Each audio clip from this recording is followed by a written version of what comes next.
Hello student, welcome to Dobhal tutorial. आज हम पढ़ने वाले हैं क्लास 7 संस्कृत रुचिरा बुक से लेसन 1 प्रथमः पाठः सुभाषितानि।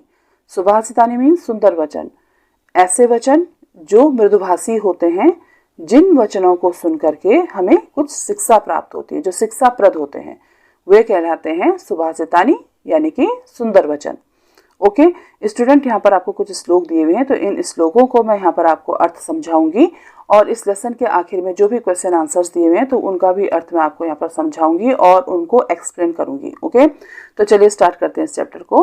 फर्स्ट जो श्लोक है आपका दिया हुआ यहाँ पर वो है पृथिव्यां त्रीणि रत्नानि जलमन्नम सुभाषितम मूढ़ः पाषाण खंडेषु रत्न संज्ञा विधीयते।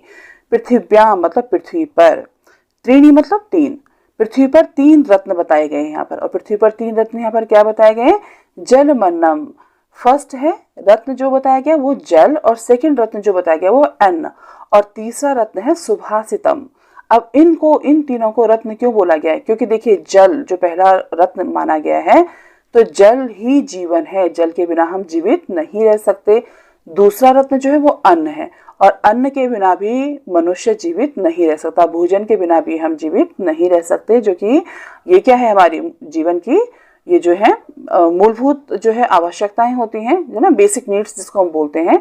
तो ये ऐसी आवश्यकताएं हैं जो पूरी होनी चाहिए, इनके बिना हमारा जीवन समाप्त हो जाएगा। और तीसरा है सुभाषितम यानी कि सुवचन, ऐसे वचन जिनको सुनकर के कोई हर्ट ना हो, ऐसे वचन जिनको सुनकर के लोग कुछ सीख सकें, और उन चीज़ों को अगर अपने जीवन में लोग जो है अनुसरण करते हैं, फॉलो करते हैं, तो उनका जीवन सुखमय व्यतीत होता है। ओके, नेक्स्ट लाइन, मूढ़ः पाषाण खंडेषु। अब देखो मूढ़ मतलब मूर्ख लोगों के द्वारा, पाषाण खंडेषु मतलब पाषाण मतलब पत्थर, और खंडेषु मतलब टुकड़े, तो मूर्ख लोगों के द्वारा पत्थर के टुकड़ों को रत्न संज्ञा, रत्नों की संज्ञा विधीयते मतलब दी जाती है।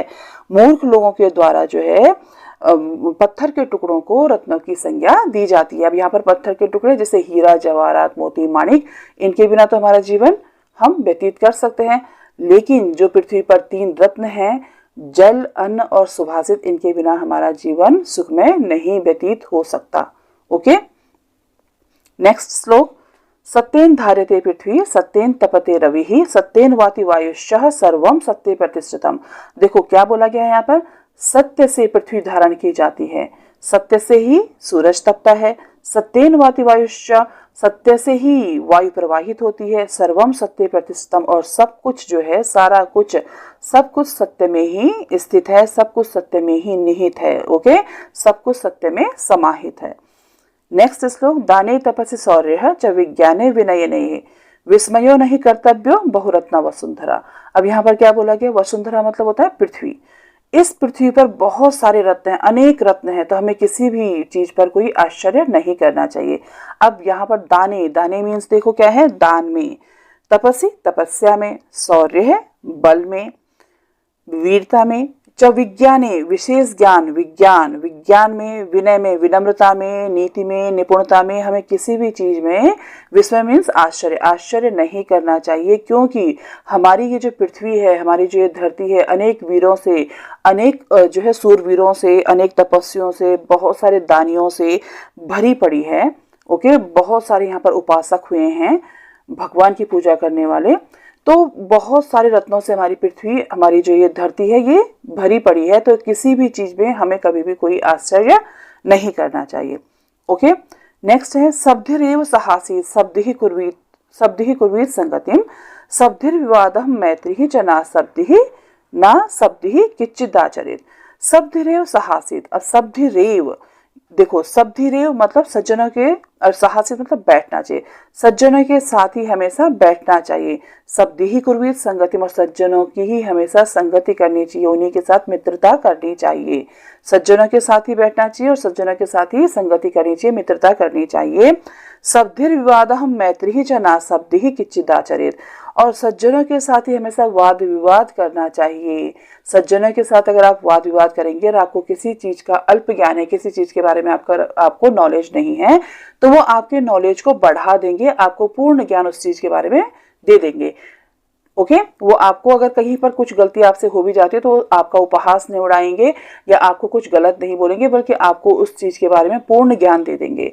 लेकिन दुष्टों के साथ किया हुआ कोई भी व्यवहार आपका वो कभी भी हितकारी लाभकारी नहीं हो सकता। किसी दुष्ट आदमी के साथ अगर आप कहीं पर जाकर वाद विवाद करते हैं तो वो आपको गलत साबित कर देगा, या अगर आप उसको कुछ बोलते हैं और उसको पसंद नहीं आया तो आपके साथ जो है लड़ाई झगड़ा करेगा। तो इसलिए यहाँ पर बोला गया कि हमेशा सज्जनों का ही साथ करना चाहिए, सज्जनों के साथ ही वाद विवाद करना चाहिए, क्योंकि दुष्टों के साथ क्या हुआ आपका कोई भी व्यवहार हितकारी या लाभकारी नहीं हो सकता। ओके, देखिए नेक्स्ट श्लोक। धन धान्य प्रयोगेषु धन धान्य प्रयोगेषु विद्यायाः संग्रहेषु च आहारे व्यवहारे च त्यक्त लज्जः सुखी भवेत्। यहाँ पर क्या बोला गया है, धन धान्य के प्रयोग में, अब धन धान्य में तो वेल्थ, ओके पैसा, तो धन धान्य को प्रयोग करने में और विद्या को ग्रहण करने में, ओके, और आहार और व्यवहार में संकोच को छोड़ने वाला उदार प्रवृत्ति वाला व्यक्ति ही हमेशा सुखी रह सकता है। जो हेजिटेट करता है किसी भी बात को बोलने में या कहीं पर अपनी बात को रखने में, तो वो क्या है अपना जीवन में जो है सफलता प्राप्त नहीं कर सकता, उतनी उन्नति नहीं कर सकता। जबकि इस संकोच को छोड़ने वाला व्यक्ति, जो भी संकोच को छोड़ देता है, संकोच का त्याग कर देता है, वह व्यक्ति हमेशा जीवन में सफल होता है। ओके, नेक्स्ट देखिए लास्ट जो श्लोक है। अक्षमा वशीकृतेर्लोके समयः किं न साध्यते शांति खड्गः करे यस्य किं करिष्यति दुर्जनः। क्षमा वशीकृतेर्लोके ही, देखो क्या बोला गया है कि क्षमा जो है, अक्षमा संसार में सबसे बड़ा वशीकरण है। और वशीकरण क्यों बोला गया है, क्योंकि जो माफी होती है ना, वो सब जो क्षमा होता है वो सबसे बड़ा दान होता है, सबसे बड़ा दान है। क्षमा से क्या काम नहीं सिद्ध हो सकता। जैसे देखिए अगर किसी को अगर कोई गलती करता है और हम उसको जल्दी से माफ कर देते हैं तो वो हमारा हमेशा के लिए वो इंसान ऋणी हो जाता है, और इसी को वशीकरण बोला गया है। ओके, तो क्षमा से जो है, क्षमा से क्या नहीं सिद्ध हो सकता, और जिसके हाथ में क्षमा रूपी तलवार होती है उसका दुष्ट व्यक्ति क्या कर सकता है, दुष्ट व्यक्ति उसका कुछ भी नहीं कर सकता। क्योंकि जब आप किसी को माफ करते हैं, माफी देते हैं, किसी को अक्षमा करते हैं, तो वहां पर आप अपनी पोजीशन को बढ़ा देते हैं, अपना आपका जो मान सम्मान है उसमें वृद्धि होती है। और वही व्यक्ति नहीं बल्कि आसपास के जितने भी व्यक्ति होंगे तो वहां पर भी आपकी इमेज जो है क्या होती है, ऊपर होती है, तो आपके मान सम्मान में वृद्धि होती है। और इसीलिए अक्षमा को जो है क्या बोला गया, वशीकरण बोला गया है। ओके स्टूडेंट, तो यहाँ पर आपके ये श्लोक कंप्लीट हो चुके हैं, ये सारा एक्सप्लेनेशन कंप्लीट हो चुका है। अब क्वेश्चन आंसर्स देख लेते हैं इसके। यहाँ पर आपका अभ्यास कार्य में फर्स्ट जो क्वेश्चन दिया हुआ है, तो सर्वान श्लोका नाम सस्वर गायत, तो आपको बोला गया कि जितने भी श्लोक हैं उनको स्वर के साथ गाइए। सेकंड क्वेश्चन है यथा योग्यम श्लोकांसान मेलियत, इन श्लोकों को जो है मिलान कीजिए। तो यहाँ पर जो है आपको क और ख जो है यहाँ पर आपको दिया हुआ है, और इनको जो क में का के नीचे जो शब्द लिखे गए हैं उनको आपने ख से मिलान करना है।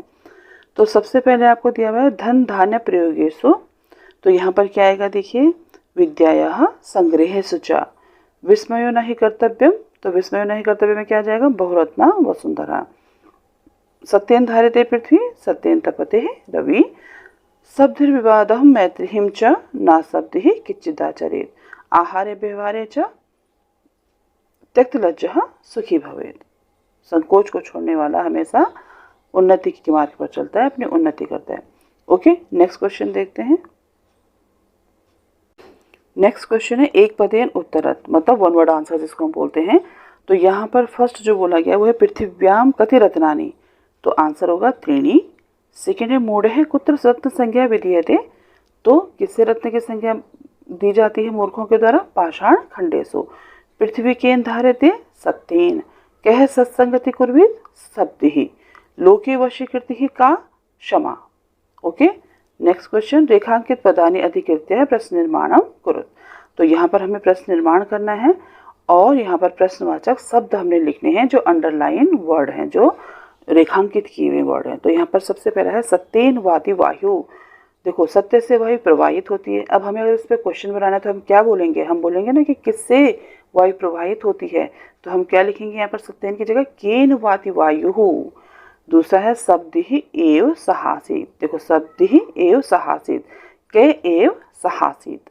नेक्स्ट है वसुंधरा बहुरत्ना भवति, पृथ्वी पर बहुत सारे रत्न हैं, अनेक रत्न हैं, तो हम क्या बोलेंगे, का बहुरत्ना भवती। ओके, इस तरह से आप प्रश्न निर्माण करेंगे और क्वेश्चन मार्क जरूर लगाएंगे हर एक प्रश्न। जब आप प्रश्न बना देते हैं तो उसमें आप प्रश्नवाचक जो है चिन्ह जरूर लगाएंगे। ओके, विद्यायाः संग्रहेषु त्यक्तलज्जाः सुखी भवेत्। तो यहाँ पर क्या बोलेंगे हम विद्या की जगह, कस्याः संग्रहेषु त्यक्तलज्जाः सुखी भवेत् शब्दिः मैत्रीं कुर्वीत। यहाँ पर हम क्या लिखेंगे, शब्दिः किम। अच्छा, यहाँ पर एक वर्ड मैं लिखना भूल गई हूँ, तो आप इसको इस तरह से लिख दीजिएगा। ये किम जो है ना यहाँ पर, तो यहाँ पर काम भी आएगा, शब्दिः किम काम, यहाँ पर आएगा किम काम, ये इस तरह से। ओके, शब्दिः किम काम कुर्वीत। ओके, नेक्स्ट क्वेश्चन देखिए, रेखांकित पदानि अधिकृत्य प्रश्न निर्माण करोत। अच्छे, तो हो गया हमारा। नेक्स्ट क्वेश्चन है आपका, प्रश्नानाम उत्तराणि लिखित। अब यहाँ पर आपको प्रश्न किए गए, आपको उत्तर लिखने हैं। कुत्र विस्मयः न कर्तव्यः, तो आप क्या लिखेंगे, दाने तपसि शौर्ये विज्ञाने विनये नये च विस्मयः न कर्तव्यः। नेक्स्ट है, पृथिव्यां त्रीणि रत्नानि कानि, पृथिव्यां जलम अन्नम सुवासितम च त्रीणि रत्नानि सन्ति। नेक्स्ट है, त्यक्तलज्जाः कुत्र सुखी भवेत्, धन धान्य प्रयोगे विद्यायाः संग्रहेषु आहारे व्यवहारे च त्यक्तलज्जाः सुखी भवेत्। ओके स्टूडेंट, नेक्स्ट क्वेश्चन देखिए। अब यहाँ पर ये बुक पे ही मैंने फिल किया हुआ है ऐसे, ये देखिए, मंजुषातः पदानि चित्वा लिंगानुसारः लिखित। तो यहाँ पर आपको स्त्रीलिंग, पुल्लिंग और नपुंसक लिंगम में ये दिए हुए हैं। तो आपको ये जो हेल्प बॉक्स में जो वर्ड दिए हुए हैं, तो आपको इनमें इनके अंदर इनको चूज करके, इनको छांट करके यहाँ पर लिखना है। ओके, जो पुल्लिंग शब्द है उनको पुल्लिंग में लिखिए, जो स्त्रीलिंग है वो स्त्रीलिंग में, और नपुंसक लिंगम के जो है वो नपुंसक लिंगम में ब्रैकेट में इसमें लिखने हैं। ओके, तो यहाँ पर देखिए क्या क्या वर्ड दिए हुए हैं, रत्नानि वसुंधरा सत्येन सुखी अन्नम वाहिर एंड रवि पृथ्वी संगतिम। तो पुल्लिंग में क्या क्या आएगा, देखो, सुखी वाहिर वहिरः रवि, वसुंधरा स्त्रीलिंग में आएगा वसुंधरा पृथ्वी संगतिम, और नपुंसक लिंग में आ जाएगा रत्नानि सत्येन अन्नम। ओके, नेक्स्ट क्वेश्चन है, नेक्स्ट और लास्ट क्वेश्चन है आपका, अधोलिखित पदेषु धातवः के सन्ति।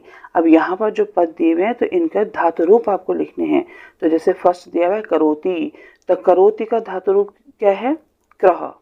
ओके, पश्यः धातु रूप दृश्य, भवेत् भू धातु, तिष्ठति स्था धातु। ओके, कृ धातु, दृश्य धातु, भू धातु, स्था धातु। ओके स्टूडेंट, तो आपका ये चैप्टर कंप्लीट हो चुका है। यहाँ पर एक्सप्लेनेशन भी मैंने आपको कंप्लीट कर दिया है, और इसके जो क्वेश्चन आंसर्स हैं वो भी हमारे कंप्लीट हो चुके हैं। ओके, तो आप यहाँ से इनको नोट कर सकते हैं और अच्छे से इनको लर्न कर सकते हैं। Okay, take care student, bye bye.